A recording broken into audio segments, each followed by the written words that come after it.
चाहे वो किसी भी रूप में हो, आदमी जीवन भर अर्थ का ही संग्रह करता है। लेकिन विचार करके देखें, चिंतन करें तो भौतिक संपदा आदमी कितनी भी इकट्ठा कर ले, सब एक दिन छूट जाता है। बाह्य जीवन को समृद्ध बनाने के लिए, सुखी बनाने के लिए भौतिक संपदा की आवश्यकता है, लेकिन अर्थ ही, बाह्य संपदा ही जीवन का प्रयोजन हो जाए तो शांति नहीं मिलती है। भौतिक विद्या से आदमी सम्मान तो पा सकता है, भौतिक विद्या से भौतिक संपदाओं का तो संवर्धन कर सकता है, लेकिन आंतरिक शांति नहीं मिल सकती है। उपनिषद के ऋषि कहते हैं कि या विद्या सा विमुक्तये, विद्या वही है जो हमारे मुक्ति का साधन बने, हमारे कल्याण का मार्ग प्रशस्त करे। अगर आप कल्याण चाहते हैं, अपना उद्धार चाहते हैं, तो उद्धार के लिए, कल्याण के लिए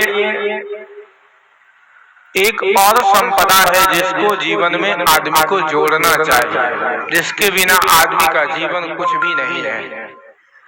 वो है आत्मिक संपदा, आध्यात्मिक संपत्ति। कुछ संपदाएं ऐसी हैं जिसको एक बार आदमी जोड़ लेता है तो कभी खत्म नहीं होता है। सदगुरु कबीर के शब्दों में सुने तो संग चले सोई धन है, संतों छूट जाए सोई माया। कबीरदेव कहते हैं कि जो साथ में जाने वाला चीज है वही तुम्हारा अपना है। अभी आप सुन रहे थे, बहुत ही मार्मिक भजन राजू परदेसी जी ने गाया, बहुत ही मार्मिक भजन। बाग लगाया फल का, पानी से उसे सींचा, और जब तक फल खाने की बारी आई तब तक तो मौत आ गया, तब तक तो जीवन समाप्त हो गया। तृष्णा आदमी की कभी समाप्त नहीं होती है। भौतिक संपदाओं की जो तृष्णा है, भौतिक संपदाओं के प्रति जो अभिप्सा है कि और की जो है कितना हमको हो जाए, ये कभी आदमी के शांत नहीं होती। कितना भी आदमी को मिल जाए, सदा ही संसार से आदमी अतृप्त ही जाता है। एक भी व्यक्ति को खोज के ले आइए जिसकी तृप्ति धन से हो गई है कोई व्यक्ति मिलेगा जो आदमी कहे कि हमें और नहीं चाहिए? मुकेश अंबानी कितनी संपत्ति है उसके पास, लेकिन उससे पूछिए क्या कि अब आपको धन चाहिए, तो कहेगा और चाहिए। जितने भी बड़े बड़े उद्योगपति हैं उनसे आप पूछेंगे तो वो कहेगा कि नहीं, अभी पर्याप्त नहीं है। आज तक कोई भी व्यक्ति ऐसा नहीं मिलेगा आपको जिसको आप ढूंढ करके लाएंगे जिसकी भौतिक संपदाओं से तृप्ति हो गई, जो भौतिक संपदाओं से कि अब नहीं चाहिए, पर्याप्त हो गया, इतना ही। कोई भी ऐसा व्यक्ति आपको ढूंढने से भी नहीं मिलेगा। भौतिक संपदाओं से कभी भी किसी की तृप्ति नहीं हो सकती। अगर तृप्ति चाहते हो, आत्म कल्याण चाहते हो, आत्म उद्धार चाहते हो, तो उसके लिए आत्मिक संपदाओं का संवर्धन करना आज से अपने जीवन में प्रारंभ कर दीजिए। और जिस दिन आदमी अपने शांति के लिए, अपने कल्याण के लिए, अपने मोक्ष के लिए यात्रा प्रारंभ कर देता है, उस व्यक्ति को एक दिन भौतिक संपदा व्यर्थ मालूम पड़ता है। तब तक व्यर्थता मालूम नहीं पड़ती है भौतिक संपदाओं का, जब तक आदमी को सही जीवन का, अध्यात्म का बोध नहीं हो जाता है। तब तक आदमी भौतिक संपदाओं को ही यथार्थ मानता है, धन को, पैसा को, पत्नी को, बेटा को मानता है ना कि यही अपना है, इसके बिना जीवन की कल्पना नहीं की जा सकती। अरे भाई, कितने लोग आए मानने वाले परिवार को, बेटी बेटा को, सब चले गए। कोई किसी के साथ नहीं गया, सब अकेला ही दुनिया से चले गए। जाते समय उसके साथ कुछ भी नहीं गया। आप लोगों को पता है ना कि पांचों पांडव में कितनी मैत्री भाव, और जब संसार से गए तो एक एक पांडव जाकर के हिमालय में गल गए ना। कोई किसी के साथ गया? राम और लक्ष्मण भरत शत्रुघ्न में कितना प्रेम था, तो जब जाने की बारी आई तो सब जाकर के सरयुग नदी में डूब करके प्राण त्याग दिए। जिस सीता के लिए राम ने रावण के साथ युद्ध किया, लंका को जीता, वो सीता भी राम को एक दिन छोड़ करके चली गई कि नहीं गई? उसी पत्नी का, उसी बच्चे का, उसी धन वैभव का आपको मोह है, आसक्ति है। भौतिक संपदाओं से आज तक कोई भी व्यक्ति तृप्त नहीं हुआ है, और भौतिक संपदाओं की आसक्ति जब तक जीवन में है तब तक आत्म तृप्ति नहीं हो सकती है, आत्म कल्याण नहीं हो सकता है, आत्म उद्धार नहीं हो सकता है। जब तक व्यक्ति के भीतर में भौतिक संपदाओं के प्रति आसक्ति है, धन के प्रति, पुत्र के प्रति, यही कुछ ऐसा है। क्या क्या है? एक लोकेशना है, एक वित्तेशना है, और एक पुत्रेशना है। यही है ना लोकेशना, कि लोक में हमारी प्रसिद्धि हो, लोक में हमें सम्मान मिले, लोक में हमें आदर मिले। ये लोकेशना है कि कितना हम अच्छा मकान बना लें, हमारा मकान इतना सुंदर हो कि वो पड़ोसी का नहीं हो, वैसा मकान है कि नहीं? आदमी सोचता है कि हमारा मकान इतना अच्छा हो कि वैसा पड़ोसी का नहीं हो, इसलिए बढ़िया भवन बनाता है। अगर पड़ोसी का उससे बढ़िया भवन हो गया तो आदमी दुखी हो जाता है। होता है कि नहीं? लोकेशना यही है कि लोक में हमारी प्रसिद्धि हो, सब कुछ हमको अच्छा मिले, दूसरे को नहीं मिले। ये लोकेशना है कि अच्छे कपड़े हम पहने, अच्छा वस्त्र हमको मिले, और फटा पुराना दूसरे को मिले। ऐसे लोग बहुत है समाज में। इसलिए तो माताएं लोग क्या करते हैं, बक्सा में साड़ी भर भर करके रखती है, और सब साड़ी क्या होता है, पहनती भी नहीं है। बहुत सारी ऐसी महिलाएं हैं जिसके पास साड़ी, एक एक महिला के पास 50-50 साड़ी है। क्या करोगे कुछ पता नहीं है। ये लोकेशना है, संग्रह करने की प्रवृत्ति, कि हम कितना संग्रह कर लें पदार्थों का, पदार्थों को हम कितना इकट्ठा कर लें। ये लोकेशना है। इसी लोकेशनाओं में आदमी जीता है ना। पदार्थों का संग्रह करता है, जीवन भर आदमी करता है, लेकिन इस भजन को नहीं सुनता है कि जब तक आदमी अर्थ कमाता है, धन का संग्रह करता है, लोकेशनाओं को जोड़ता है, तब तक तो चलने की तैयारी हो जाती है, तब तक तो जाने की बारी आ जाती है। लोकेशनाओं में आदमी जीता है, वित्तेशनाओं में आदमी जीता है कि वित्त हमको धन प्राप्त हो, किसी भी रूप में धन मिले। धन के भी कई भेद हैं। पहले तो क्या कहता था कि गौ धन, गज धन, बाज धन, रतन धन, यही थे ना। पहले जमाने में धन क्या था? गाय, गौ धन, गज धन, घोड़े, हाथी, ये धन के रूप में आते थे। आज नहीं है। जिसके पास बहुत जमीन थी वो व्यक्ति बड़ा धनवान था। आज तो जिसके पास अच्छी नौकरी है वो व्यक्ति धनवान है कि नहीं? तो धन के रूप में आदमी धन का संग्रह करता है, सोने आभूषण के रूप में धन का संग्रह करता है। माताओं को सबसे ज्यादा प्रिय आभूषण, नाक में भी, कान में भी, कुछ लोग पैर में भी। आप कभी राजस्थान चले जाएं तो वहां की महिलाएं आभूषण प्रिय होती है। माताओं को सबसे ज्यादा प्रिय आभूषण बनाती है ना, कान में भी, नाक में भी, पैर में, पूरा शरीर में आभूषण पहनती है। राजस्थान में सबसे ज्यादा आभूषण का प्रयोग होता है। तो धन का रूप क्या है? यही आभूषण है, वस्त्र है, खेत है, जमीन है, गौ धन है, गज धन है, बाज धन है, यही सब रतन धन है। यही सब धन तो आदमी संग्रह करता है।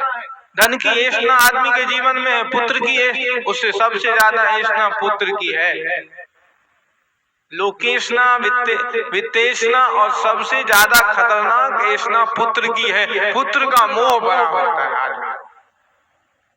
पुत्र अगर कितना भी कष्ट दे, कितनी भी पीड़ा दे, आदमी पुत्र को छोड़ना नहीं चाहता है। किसी को कहो कि साधु बन जाएगा, बन जाइए, तो कहेगा बाबा जी आपको तो कोई नहीं है आपके कुल में, तो इसीलिए आप कह देंगे साधु बन जाइए, आप तो अकेले ही आए हैं। ब्रह्मचारी आदमी, आपको क्या पता दुनियादारी का, मोह का क्या पता है, स्नेह का क्या पता है, आप तो पत्थर हैं। कई लोग हम लोग को कहते हैं कि बाबा आपको जब बेटा ही नहीं हुआ तो आपका दिल तो पत्थर का है, आपके भीतर में प्रेम कहाँ से, स्नेह कहाँ से, है कि नहीं? पुत्र का मोह बड़ा होता है। पुत्र का मोह किसको था? अर्जुन को भी पुत्र का मोह हो गया। जब कुरुक्षेत्र की भूमि में कहानी आती है, काल्पनिक साहित्य कहानी है कि कुरुक्षेत्र के भूमि में अभिमन्यु को सभी महारथियों ने मिल करके मारा। कर्ण थे, कर्ण और जितने भी थे, द्रोणाचार्य और कृपाचार्य और भी सारे महारथी मिल करके अकेला अभिमन्यु को सब मिल करके मारा।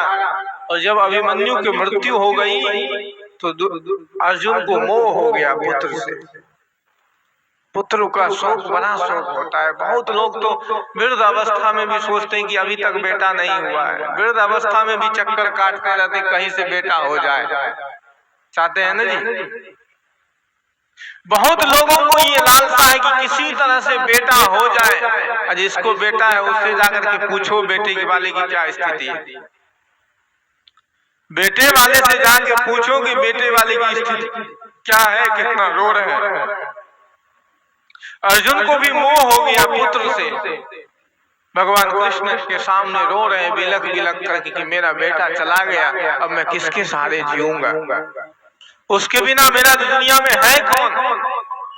भगवान कृष्ण कहते हैं कि चलो तुम बेटा से मिलना है, तुमको तुम्हारे बेटा से मिलवाते हैं। ले गया, ऐसा संभव तो है नहीं, कहानी आती है। जैसे ही अर्जुन को ले गया वहां, तो अर्जुन देखता है उनको, कहा कि तुम ऐसे, कहा कि तुम, कहा कि हाँ तुम्हारे बिना मैं तो जी नहीं सकता हूँ बेटा, चलो। अभिमन्यु कहता है कि कौन बेटा, किसका बेटा? जिस अभिमन्यु को तुम आज बेटा कह रहे हो, न जाने कितने बार तुम मेरे बेटे बने हो। अरे भैया ये संसार है, इसमें न कौन किसका बेटा। जब तक जन्म लेता है, जन्म जिससे जन्म लेता है बेटा हो गया, फिर हमसे कोई जन्म लिया हमारा बेटा, कौन किसका बेटा। ये सब तो केवल शारीरिक बंधन है।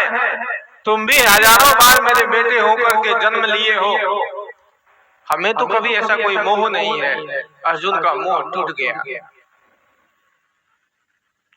तो पुत्र का मोह बड़ा मोह होता है, पुत्रेष्णा, कि बेटा कितना भी गाली दे, कितना भी गलौज करे, कितना भी कष्ट दे, फिर भी आदमी के भीतर में वैराग्य नहीं आता। बेटे का गाली भी सुन लेता है, फिर भी उसी के मोह में पड़ा रहता है ना जी। फिर भी बेटा प्रिय है, बेटा आदमी का गाली दे, मारे पीटे, कुछ भी करे, फिर भी वो सोचेगा तो बेटे के लिए ही सोचेगा, उसी के लिए जीवन भर मरेगा। अरे भाई विचार करके देखो, चिंतन करो।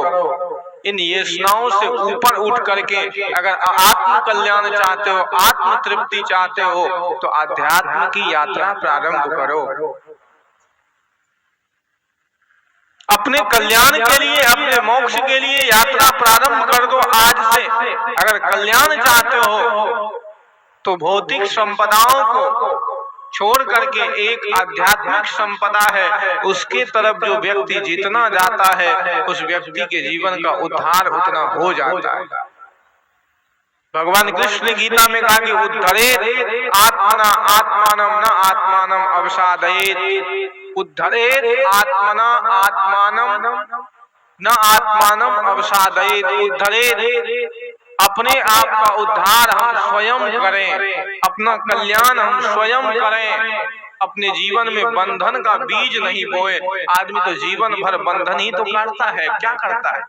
सदगुरु कबीर देव कहते हैं कि केती के बंधन से बांधिया एक बेचारा जीव, की बल छूटे आपना कीर छुड़ावे पीव। ये आदमी कितने बंधनों से अपने जीवन को बांध लिया, केती के बंधन से बांधिया एक बेचारा जीव, की बल छूटे आपना कीर छुड़ावे पीव। कितने बंधनों से ये अपने जीवन को बांध लिया, काम के बंधन से, लोभ के बंधन से, आसक्ति के बंधन से, मोह के बंधन से। यही बंधन तो आपके जीवन में है, मोह है, लोभ है, आसक्ति है। वो मोह छूटता कहाँ है? वृद्ध अवस्था तो आ गई लेकिन मोह अभी तक नहीं गया, आसक्ति अभी तक नहीं मिटी, अभी तक सोचते हैं, अभी तक मोह में फंसे हुए हैं, अभी तक घिसोट काट रहे हैं, लेकिन मोह है परिवार का कि परिवार को कैसे छोड़ देंगे।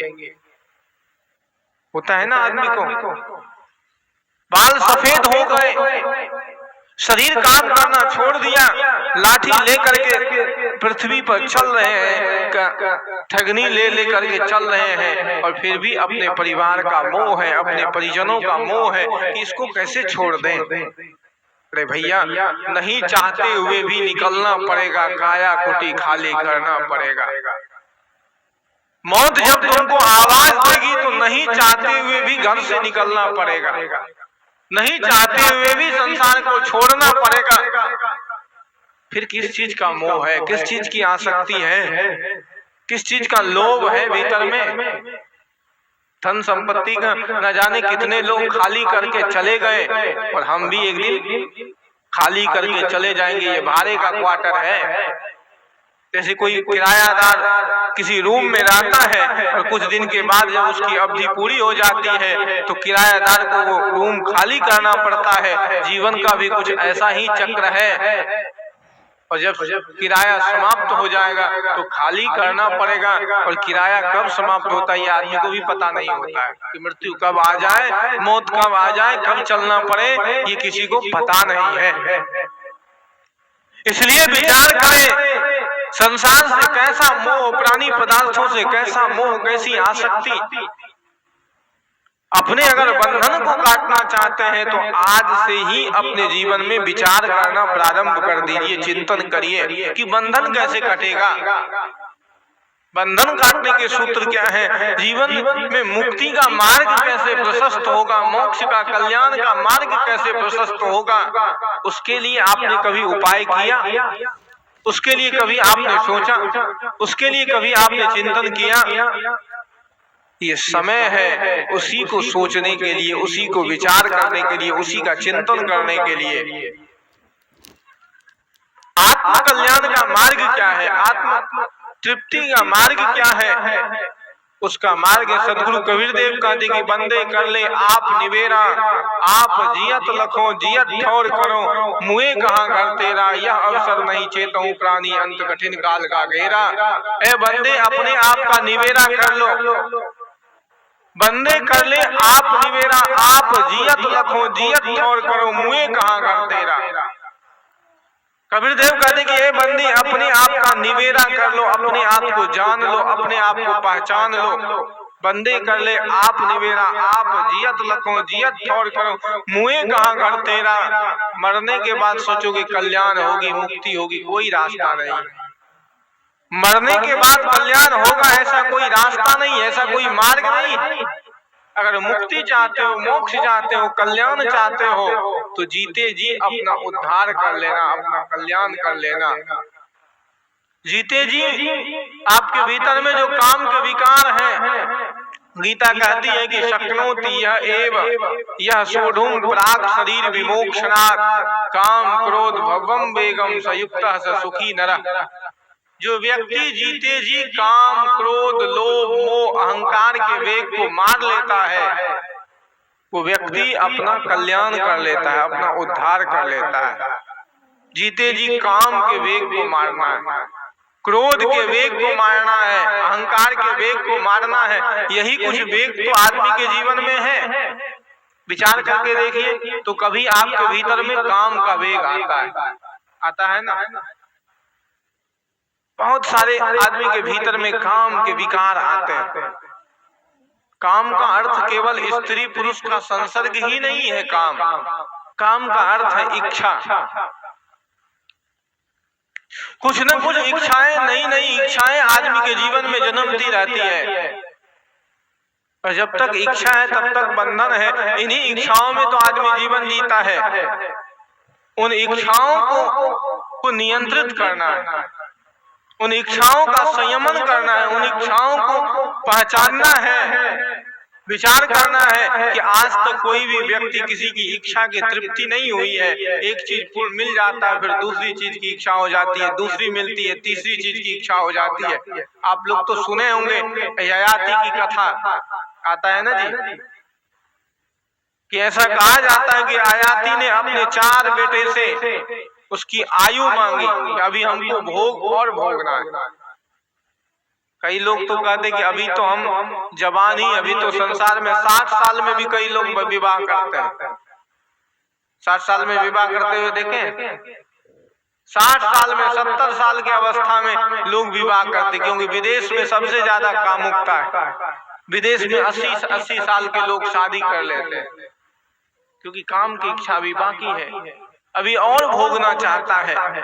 भोग से किसी की तृप्ति हुई है क्या आज तक? तो उसके मन में आया कि संसार को मैं और भोगूं। उसने अपने 4 पुत्रों से आयु मांगी। ऐसा तो होता नहीं है, सबने मना कर दिया। किसी ने कहा कि हम आयु नहीं देंगे, सबने कहा कि नहीं नहीं हम आयु नहीं देंगे, उसने कहा हम नहीं देंगे। तो छोटे बेटे तैयार हो गए, कहा ठीक है हम देने के लिए तैयार हैं, आप आयु ले लीजिए। छोटे बेटे से आयु लिया, फिर भोगना प्रारंभ किया। उस दिन तो भोगा, उसके बाद फिर भी तृप्ति नहीं मिली। तो भोग की अग्नि एक ऐसी अग्नि होती है जिसमें जितना आग जला दीजिए आप, उस आग में जितना घी डालेंगे वो और प्रज्वलित होगी कि कमेगा। अग्नि में घी डालिए तो क्या होगा, वो और न जलेगी, जलेगी कि नहीं।